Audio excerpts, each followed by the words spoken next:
नमस्कार, मैं हूं मनोज सैनी और आपका स्वागत है। मुद्दा सियासी है। आज बात करने वाले हैं हम सियासत से जुड़ी वो खबर की जो आज मध्य प्रदेश की सबसे बड़ी खबर है। इस खबर के जरिए हम देखेंगे कि भारतीय जनता पार्टी ने अपने 13 प्रत्याशी घोषित कर दिए और 14वां यानी इंदौर पर भी लगभग मोहर लगने जा रही है और वो हम सबके सामने होगा नाम। संभावना यही है कि मधु वर्मा पर भारतीय जनता पार्टी अपने मोहर लगाने जा रहे हैं, क्योंकि आज तमाम बीजेपी इंदौर के नेता भोपाल पहुंचे, उन्होंने मुलाकात की है और मुलाकात के बाद फिर चर्चा यही है कि मधु वर्मा पर सहमति बन गई है। लेकिन ग्वालियर और रतलाम का क्या होगा? क्या बीडी शर्मा जब बात कर रहे होंगे तो इन तीनों नामों को खुलासा कर देंगे? तमाम तरह की बातें हैं। बात यही है कि बीजेपी ये कहती रही है कि लगातार हम मिलकर काम करते हैं, हम सहमति से काम करते हैं, तो वही सहमति बिठाने का काम भारतीय जनता पार्टी ने किया। ये तस्वीरें आप देखिएगा उस वक्त की जब 13 नामों की घोषणा की गई और उसके बाद जब 13 नामों का ऐलान हुआ है। मध्य प्रदेश में निकाय चुनाव को लेकर बीजेपी ने महापौर प्रत्याशियों का ऐलान कर दिया है। एमपी बीजेपी की मैराथन बैठकों के बाद प्रत्याशियों के नाम पर मोहर लगी है, जिसमें परिवारवाद, उम्र और बाकी जो क्राइटेरिया था उसका ध्यान दिया गया है। खासकर मूल्य कार्यकर्ता जैसे फैक्टर को भी ध्यान में रखा है। बीजेपी ने जिन 13 प्रत्याशियों की सूची घोषित की है उसमें 7 महिलाओं को टिकट दिया। हालांकि ग्वालियर और रतलाम पर सस्पेंस बरकरार है। इंदौर का सस्पेंस लगभग खत्म हो गया है, थोड़ी देर में बातें स्पष्ट हो जाएगी। वहीं सबसे पहली बाजी मारते हुए लिस्ट जारी करने वाली कांग्रेस भी रतलाम सीट को लेकर कंफ्यूजन में दिख रही है। पर जैसे ही प्रत्याशी घोषित हुए उसके बाद क्या कहा है प्रदेश अध्यक्ष बीडी शर्मा ने, सुन लेते हैं। भारतीय जनता पार्टी के वरिष्ठ नेतृत्व, जिले में निवासरत समस्त कार्यकर्ता बंधुओं, वरिष्ठ नेतृत्व का हृदय से धन्यवाद करती हूँ, जिन्होंने मुझ पर भरोसा कर ये जिम्मेदारी मेरे लिए दी। देखिए, प्रत्याशी कोई भी हो, है ना, चुनाव होता है और कोई भी दावेदार हो, कोई भी अन्य पार्टी का हो, भारतीय जनता पार्टी के हर एक बूथ का कार्यकर्ता हमारे साथ है। भारतीय जनता पार्टी चुनाव लड़ती है, प्रत्याशी चुनाव नहीं लड़ता। कांग्रेस के अंदर थोड़ी अलग प्रकार की मानसिकता होती है, इसलिए मुझे पूरा विश्वास है कि हमारी पार्टी जीतेगी, मजबूती के साथ जीतेगी। जबलपुर के कोने कोने का विकास हो, ये हमारी प्राथमिकता है। नर्मदा जी हमारी प्राथमिकता है और पूरे भारत के अंदर सबसे अच्छा शहर जबलपुर कैसे बने, ये हमारी प्राथमिकता है। अब चूंकि शासन की लोक लुभावनी और बहुत ही अच्छी तरह की अच्छी कल्याणकारी योजनाएं संचालित की जा रही है, जिसे हमने लोक सेवक के रूप में जनता को उसका प्रतिसाद दिलाया है। अब सेवक के रूप में, जन सेवक के रूप में भी हम उसे और अच्छे ढंग से क्रियान्वित करके लोगों को लाभान्वित करेंगे। चलिए, तो आप सुन रहे थे वो तीनों लोगों को जो भोपाल से थी मालती राय, दूसरा डॉक्टर जितेंद्र जामदार जबलपुर से और तीसरे जो मेहमान नज़र आ रहे थे वो धुर्वे साहब थे, जिनको छिंदवाड़ा से भारतीय जनता पार्टी ने प्रत्याशी बनाया है। वो डिप्टी कमिश्नर है और डिप्टी कमिश्नर रहते हुए ही भारतीय जनता पार्टी ने उनमें ऐसा कुछ देख लिया कि शायद महापौर के लिए इनसे मुफीद कोई प्रत्याशी नहीं होगा। आर के दोगने मेरे साथ जुड़ रहे हैं, पूर्व विधायक है कांग्रेस के। आशीष शर्मा जी है भारतीय जनता पार्टी के विधायक और साथ ही संदीप पौराणिक जी है वरिष्ठ पत्रकार। आप सभी मेहमानों को बहुत स्वागत है। आशीष जी, पहला सवाल आपसे ही रहेगा। बहुत देर कर दी हुजूर आते आते, लेकिन फिर भी कुछ देरी दिखाई दे रही है। नामांकन भरने की प्रक्रिया जारी है और 18 तारीख नामांकन भरने की आखिरी जी। चयन हमने विधिवत एक सिस्टम के माध्यम से भारतीय जनता पार्टी में प्रत्याशी चयन होता है। नीचे मंडल स्तर से नाम आते हैं, जिला हमारे पास चयन समिति होती है, संभागीय कमेटी होती है, उसके बाद प्रदेश कमेटी तक नाम जाते हैं। महापौरों के चयन का मामला निश्चित ही बहुत उच्च स्तर का मामला होता है, इसलिए पार्टी ने सभी पहलुओं को ध्यान में रखते हुए भारतीय जनता पार्टी के कार्यकर्ताओं की भावना के अनुरूप टिकट का वितरण किया है। आपने देखा होगा कि हमारी पुरानी नगर निगम ने बहुत अच्छा काम किया है। भोपाल हो, इंदौर हो, जो अपने आप में भारत के नक्शे पर स्वच्छता और विकास के मामले में अव्वल नंबर पर पहुंचा है। तो नगर विकास की जो कल्पना है जी, वो एक राज्य के समग्र विकास में उसका बहुत बड़ा योगदान है। इसलिए मैं ऐसा कह सकता हूँ कि भारतीय जनता पार्टी ने कोई विलंब से प्रत्याशियों की घोषणा नहीं की है। सब चीजों को समझकर, देखकर और जीतने वाले योग्य प्रत्याशियों को हमने अवसर दिया है और सभी नगर निगमों में भारतीय जनता पार्टी काबिज होगी ऐसी आशा में व्यक्त कर सकता हूँ। बाकी लोग कब तक? मधु वर्मा के बारे में तो ऐसा कहा जा रहा है कि लगभग सहमति बन गई है, वो तो तय है कि इंदौर से अब मधु वर्मा शायद चुनाव मैदान में होंगे, विधिवत घोषणा भी हो जाएगी। लेकिन इंदौर के अलावा ग्वालियर और रतलाम क्या पैच फंस गया? देखिए, कोई पेच नहीं होता है। पार्टी बहुत सारे पहलुओं पर विचार करती है, क्योंकि चुनाव जीतना लोकतंत्र में सरकार बनाने के लिए या शासन व्यवस्था को स्थापित करने के लिए निहायत आवश्यक है। इसलिए जीतने वाला प्रत्याशी और समन्वय बनाकर, खास करके बात तो यह है क्योंकि मध्य प्रदेश में हमारी सरकार है, हर जी। व्यक्ति की अपेक्षा होती है। हमारे पास बड़ी संख्या में नगर परिषदों तक पार्षदों के बड़ी संख्या में आवेदन आए हैं, और इसलिए जब इतने सारे लोग आवेदन कर रहे हैं तो उनमें से चयन करना निश्चित ही थोड़ा मुश्किल जरूर होता है।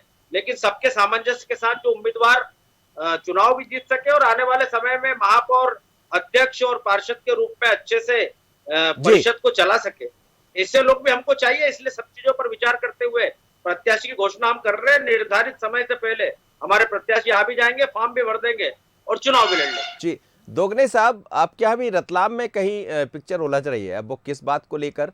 पर भारतीय जनता पार्टी ने आज जिन प्रत्याशियों को दिया, आप देखिए, एक डिप्टी कमिश्नर है छिंदवाड़ा के नगर निगम में, वहाँ के नगर निगम में कार्यरत है, और उन्हीं पर मोहर लगा दी। डॉक्टर जितेंद्र जामदार है जो डॉक्टर हैं। तो जो चयन की प्रक्रिया रही है भारतीय जनता पार्टी की, वो बहुत अलग रही है। कैसा देखते हैं आप बीजेपी के चयन को? देखिए मनोज जी, भारतीय जनता पार्टी का काम करने का तरीका ही स्पष्ट हो रहा है। आपने देखा है जो शासकीय अधिकारी को लाकर डिप्टी कलेक्टर को लड़ा रहे हैं, इनके पास कार्यकर्ताओं की कमी हो गई है। आप देख रहे हैं अभी 3 विधायकों को फिर खरीद लिया। तो ये इस तरह से इनके पास कार्यकर्ताओं की आपने 4 विधायकों पर दाव लगा दिया। नहीं, हमने तो 4 विधायकों पे दाव लगाया, पर इनने तो 4 विधायक अभी फिर खरीद लिए।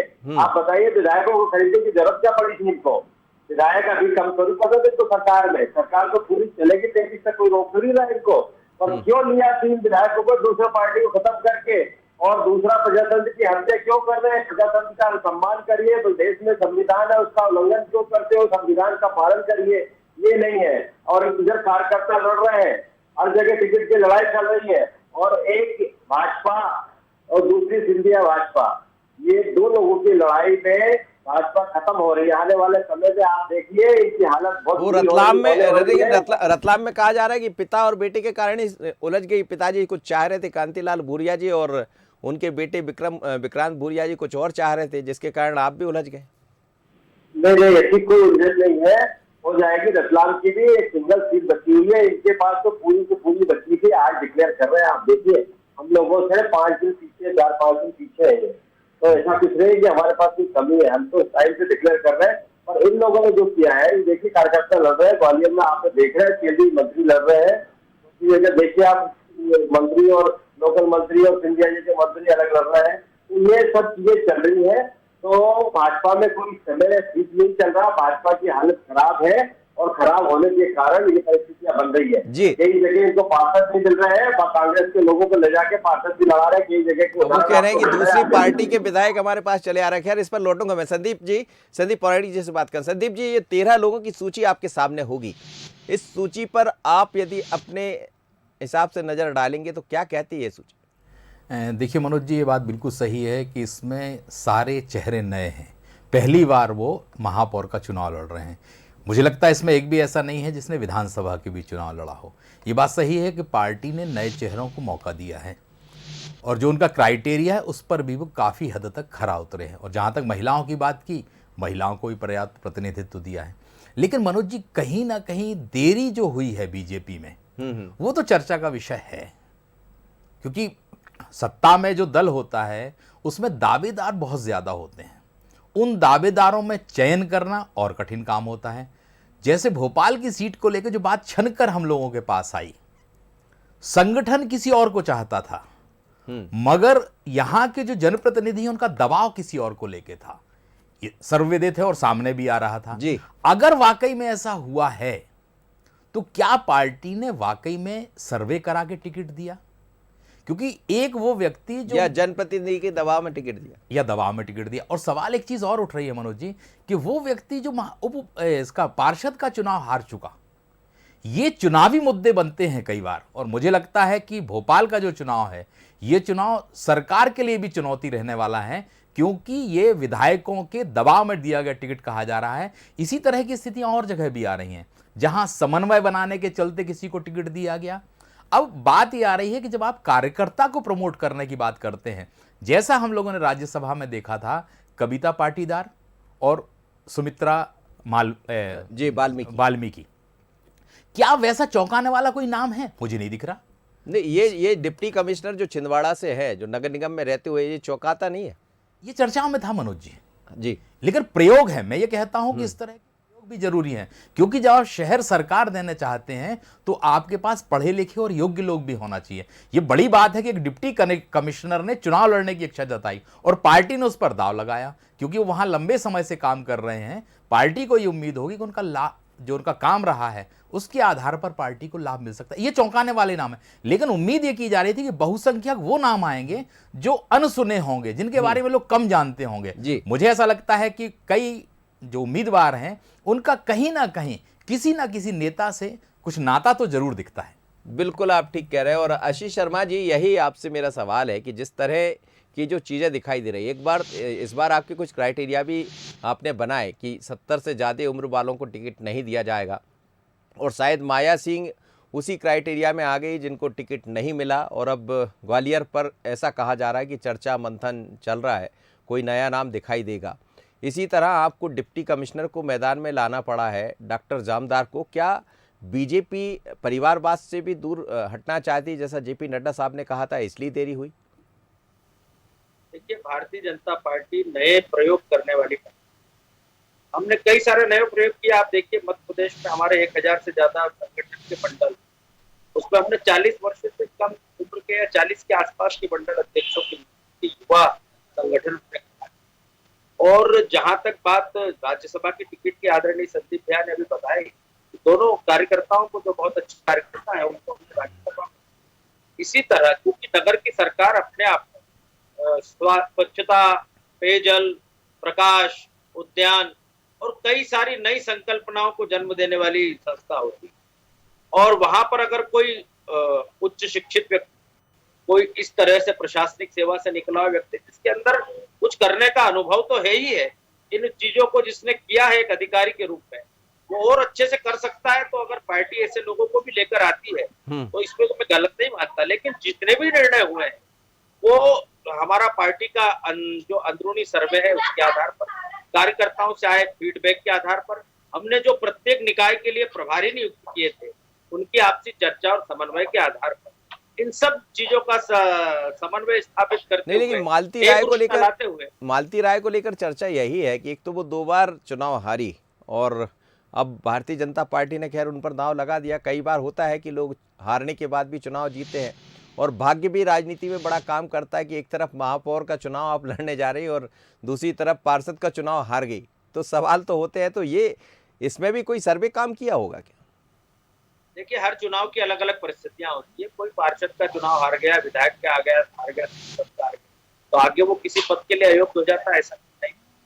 व्यक्ति निरंतर जब राजनीतिक और सार्वजनिक क्षेत्र में काम करता है तो उसके पास अनुभव भी होते जाते हैं, उसकी लोकप्रियता तो अपने आप में पैमाना होती है। लेकिन संगठन चुनाव लड़ता है, कई प्रत्याशियों ने स्वयं कहा कि हम नहीं, हमारा संगठन चुनाव लड़ेगा। और भारतीय जनता पार्टी बूथ पर बहुत मजबूत है, हर जगह हमारा काडर है। वो दोगने जी कुछ कह रहे थे आपसे, वो बता रहे थे कि ग्वालियर में इसलिए हो रहा है कि वहाँ महाराजा और बाकी चीजें दिखाई दे रही।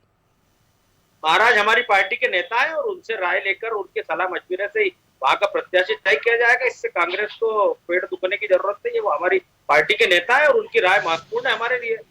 हमारी पार्टी इतने सारे लोगों को साथ लेकर आम राय स्थापित करके हम अगर टिकट वितरण करना है तो ये अपने आप में बहुत असंभव सा दिखने वाला कार्य, इसने बहुत सुलभ तरीके से भाजपा ने किया है। कांग्रेस में तो जो कमलनाथ जी तय कर देंगे वही आपका टिकट है, वही आपका फाइनल प्रत्याशी है। लेकिन आप भी कई जगह प्रत्याशी अभी तक नहीं तय कर पा रहे, उसके बारे में जवाब दीजिए। हर जिले में इनके नेता, एक जो प्रमुख नेता, वही सब निकायों के टिकट तय कर रहे हैं। आम कार्यकर्ता कह रहे हैं हम किसके पास जाएं? जो इनके विरोधी गुट के लोग हैं उनको टिकट और अवसर नहीं मिल पा रहे हैं। दोगने जी अपनी पार्टी को देखें। दोगने जी देखिए मनोज जी, कांग्रेस में इसी कोई स्थिति नहीं है। कांग्रेस में देख लीजिए, आपने 5-7 दिन पहले उनके फिर से हम लोगों ने डिक्लेयर कर दिए, ये पार्षदों को भी डिक्लेयर कर रहे हैं, तो सब चीजें टाइम पे चल रही है। और सब बहुत अच्छे से चल रही है, कोई लड़ाई झगड़ा नहीं है। और कमलनाथ जी फरमान नेता है, उनके निर्देश से सब काम हो रहा मध्य प्रदेश में। ऐसा नहीं हो रहा है कि सिंधिया जी अलग जा रहे हैं, नरेंद्र सिंह तोमर जी अलग जा रहे हैं, शिवराज सिंह जी अलग जा सर रहे वो हैं। आज तस्वीरें कुछ अलग आई है वहां से, जब वो निकले हैं दिल्ली से तो एक ही उसमें सवार होकर आए हैं दोनों, और ये दिखाने का प्रयास भी किया गया। और अभी भी संभागीय जो कमेटी चल रही, जिसकी बैठक चल रही है चयन कमेटी की, शायद उसमें सब साथ साथ बैठे नजर आ रहे हैं। मनोज जी, ये देखने का अपना अपना नजरिया है। भाजपा वालों को यही दिखता है कि अगर ये दोनों मिल जाएंगे तो हमारी सरकार चली जाएगी, तो उस पे लगे रहते हैं, उन पे नजर डाले रहते हैं। नहीं तो साथ में है, साथ ही मिलकर काम कर रहे हैं और साथ ही मिलकर सरकार बनाई थी। पिछले बार भी काम किया था और आगे भी सरकार से तेजी से बनाएंगे। इस तरह के खरीद फरोख्त में विश्वास नहीं रखते हम लोग। नहीं तो ये 3 विधायक अभी फिर बुला लिए उन्होंने। तो इस तरह के काम से प्रजातंत्र मजबूत नहीं होगा। प्रजातंत्र को मजबूत नहीं, वो उसमें भी आज एक विधायक कह रहे थे कि वो तो पहले ही, हम लोग तो खुद आना चाह रहे थे, शिवराज जी ने बुला लिया था लेकिन हम आए नहीं। हमने कह दिया कि हम आना चाह रहे थे, शिवराज जी ने रास्ते में रोक दिया तो गाड़ी वापस करके लौट गए। विक्रम राणा आज बता रहे थे। अच्छा, अब देखिए उनका विचार है, अगर जाना था तो पहले चले जाते, तो मंत्री पद मिल जाता है। 2-2.5 साल मंत्री बने रहते, अगर उनको जाना था तो। नहीं तो कांग्रेस को भी मिल जाते। कांग्रेस को भी देखना तो पड़ेगा। कई जगह से कई तरह की खबरें आना शुरू हो गई है जो कांग्रेस में होता रहता हो।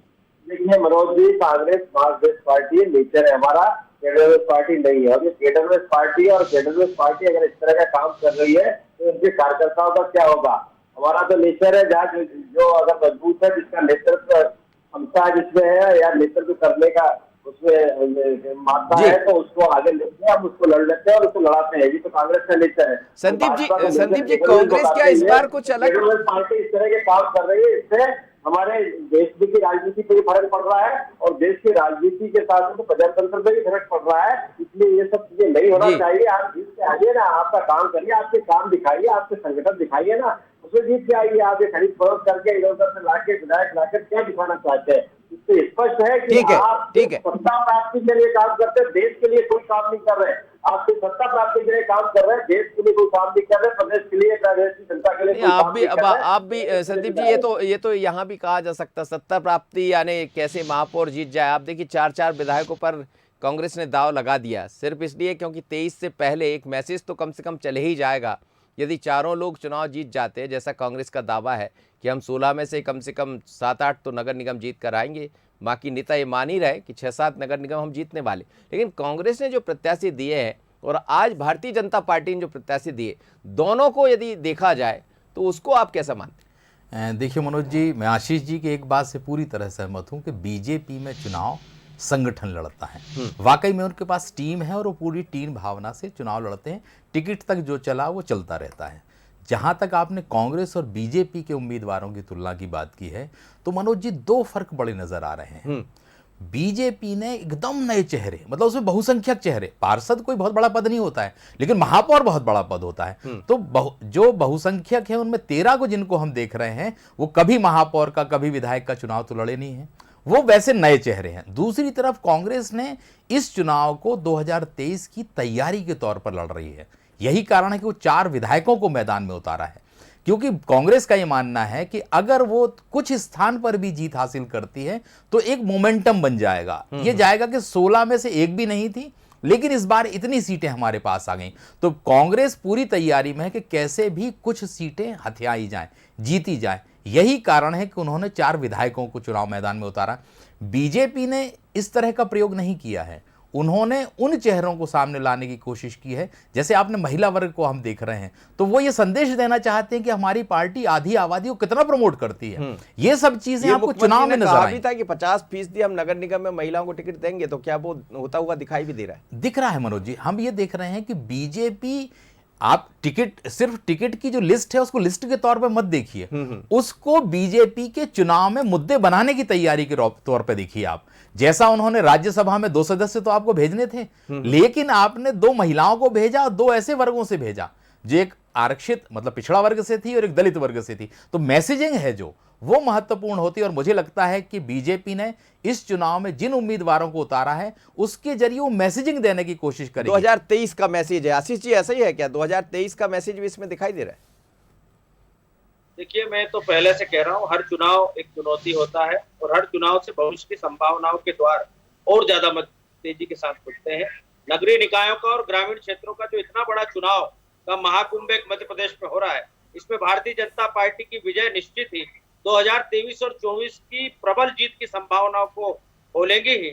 हजारों की लाखों की संख्या में जनप्रतिनिधि ग्रामीण और शहरी क्षेत्रों से निकल कर आएंगे और मैं विश्वास और दावे के साथ कहता हूं कि 90% से अधिक स्थानों पर नगरीय निकायों में भारतीय जनता पार्टी जीत कर आएगी। और ग्रामीण क्षेत्रों में तो जो प्रचार इस समय चल रहा है, बहुत उत्साह है मतदाताओं में भारतीय जनता पार्टी को चुनने के लिए। इसलिए मैं कह सकता हूं कि इस आधार पर जो जीत तय होगी वो आने वाले 2023 में कांग्रेस के मंसूबों को तो ध्वस्त करेगी ही करेगी। भारतीय जनता पार्टी के कार्यकर्ता में एक नया आत्मविश्वास और जुनून पैदा करेगी, ताकि हम कांग्रेस को मध्य प्रदेश से उस स्थान तक पहुंचा सके जहां कल्पना कांग्रेस ने भी नहीं की होगी और प्रचंड बहुमत के साथ मध्य प्रदेश में भाजपा की सरकार बने। दोगने जी, चलिए आर के दोगने मेरे साथ शायद नहीं जुड़े। आशीष जी, मेरा जी दोगने जी, मनोज जी बोलिए। मैं हाँ, आपसे बोलिए मनोज। यही, इसमें क्या 2023 का भी कुछ नजर आ रहा है? जिस तरह से भारतीय जनता पार्टी ने एक मैसेज दिया कि परिवारवाद से दूर रहेंगे, क्राइटेरिया ये तय कर दिया कि 70 से ज़्यादा उम्र के लोगों को टिकट नहीं मिलेगा। माया सिंह का टिकट शायद इसीलिए कट गया। तो एक क्राइटेरिया तो भारतीय जनता पार्टी ने बनाया है, आपने ये कर दिया कि विधायकों को भी टिकट दे दिया। देखिए, ये 2023 का सेमीफाइनल है और निश्चित है विधायक भी लड़ सकता, हमारे संविधान में प्रावधान है, तो लड़ रहे हैं विधायक। ऐसा तो कोई है नहीं कि इसके लिए लड़िए, विधायक है तो विधायक नहीं लड़ सकता महापौर का। आप बताइए, भाजपा के लोग आरोप लगा रहे हैं इनके खिलाफ विधायक रहते वो महापौर रहे। अभी ये अपने गौड़ जो मालिनी गौड़ जो इंदौर की महापौर है, वो विधायक रहते हुए रही है, और भी बहुत सारे लोग रहे। तो कहाँ पे लिखा हुआ है कि नहीं बन सकते हैं? कांग्रेस के लोग करते हैं तो दिखता है, भाजपा के लोग करते हैं तो नहीं दिखता है। ये तो गलत तरीका है देखने का है। भाजपा के लोग अपना चश्मा बदले और सही तरीके से देखे। खुद करते हैं तो अच्छा है, दूसरा करे तो बेकार है। तो इसलिए ऐसी भावना नहीं रखे। हमारा तो ये कहना है कि आप जो कर रहे हैं, आप लेकिन 50% 50% महिलाएं आपकी सूची देख रहे हैं, तो उसमें ये नजर नहीं आ रहा है। देखिए, हमारी सूची में जो महिलाएं हैं, हमने दोनों में एडजस्ट किया, नगर पालिका और नगर निगम दोनों में एडजस्ट किया है, और हमने ओबीसी का आरक्षण भी मेंटेन किया है। ये इसे नहीं कर रहे हैं कि अधिकारी को लेके आके हमारे कार्यकर्ताओं की हत्या करके अधिकारी को लड़ाने के लिए ले आए, तो ये तो नहीं कर रहे ना। हम लोग तो कार्यकर्ताओं को सम्मान दे रहे, कार्यकर्ताओं को लड़ा। आशीष जी कुछ कहना चाहेंगे? आशीष जी, हेलो जी, कुछ कह रहे थे दोगने जी, अधिकारियों को टिकट देना पड़ रहा।